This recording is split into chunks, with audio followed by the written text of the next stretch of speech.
Seterusnya kita akan masuk kepada pengenalan. Berdasarkan garis panduan kurikulum standar sekolah ataupun KSPK, saya telah memilih tunjang sains dan teknologi, di mana saya telah mencipta sebuah aktiviti pengajaran yang berkaitan dengan aktiviti mengasingkan buah-buahan dan juga sayur-sayuran. Aktiviti mengasingkan buah-buahan dan sayur-sayuran ini merupakan aktiviti yang membantu mengasah kemahiran motor halus serta meningkatkan kebolehan kognitif anak-anak dalam mengelompokkan objek mengikut kategori.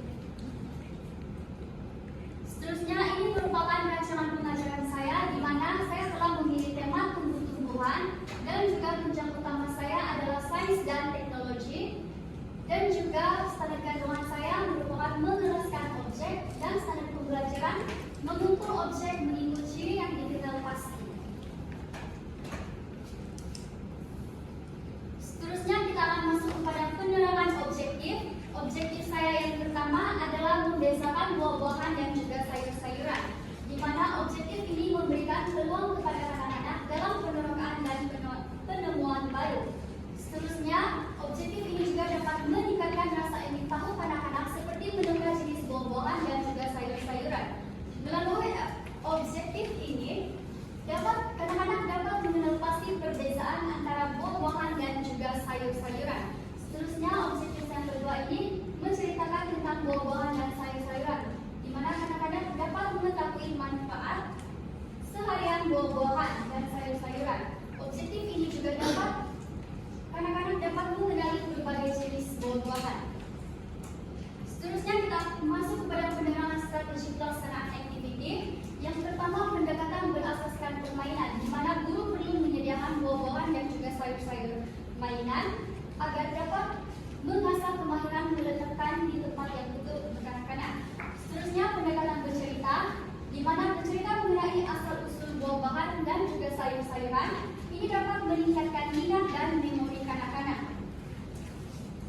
Seterusnya kita masuk kepada penerangan langkah-langkah untuk menjalankan aktiviti. Yang pertama, persediaan, di mana saya mengambil masa selama 2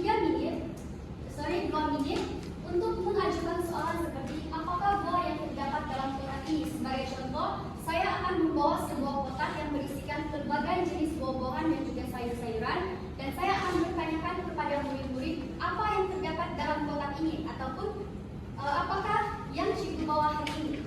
Seterusnya, masuk kepada imajinasi. Saya mengambil masa selama 3 menit dan saya akan meminta anak-anak memikirkan buah-buahan dan sayur-sayuran yang biasa dijumpai. Sebagai contoh, saya akan menyoal anak-anak seperti apakah buah-buahan atau sayur-sayuran yang biasa kamu jumpa di rumah atau di sekeliling kamu. Oke, seterusnya kita masuk kepada kemajuan, di mana saya mengambil masa selama 5 menit untuk memperkenalkan buah-buahan dan sayur-sayuran kepada anak-anak. Selepas saya bersoal kepada anak-anak, saya akan mengeluarkan satu persatu buah-buahan dan sayur-sayuran dan memperkenalkan nama kepada anak-anak. Sebagai contoh, ini buah apple, ini sayur kubis. Seterusnya, tindakan, saya mengambil masa selama 15 menit untuk aktiviti menghasilkan buah-buahan dan sayur-sayuran secara bergilir-gilir. Contohnya, saya akan meminta anak-anak untuk memilih sama ada buah atau sayur untuk dimasukkan ke dalam kotak berlabel yang betul. Seterusnya, penutupan, saya akan meminta anak-anak menceritakan buah-buahan dan sayur-sayuran yang mereka ingat. Contohnya, apa buah-buahan dan atau sayur-sayuran yang kamu belajar tadi. Seterusnya, bahan-bahan konkret. Bahan-bahan konkret saya yang pertama adalah buah-buahan dan sayur-sayuran mainan. Ini dapat memudahkan anak-anak memahami perbedaan. Seterusnya, kotak berlabel. Ini dapat membantu anak-anak menghasilkan buah-buahan dan juga sayur-sayuran. Seterusnya, ini adalah contoh bahan-bahan konkret saya, gunting, gam, dan juga kotak. Dan juga saya memerlukan pisau gunting untuk membulatkan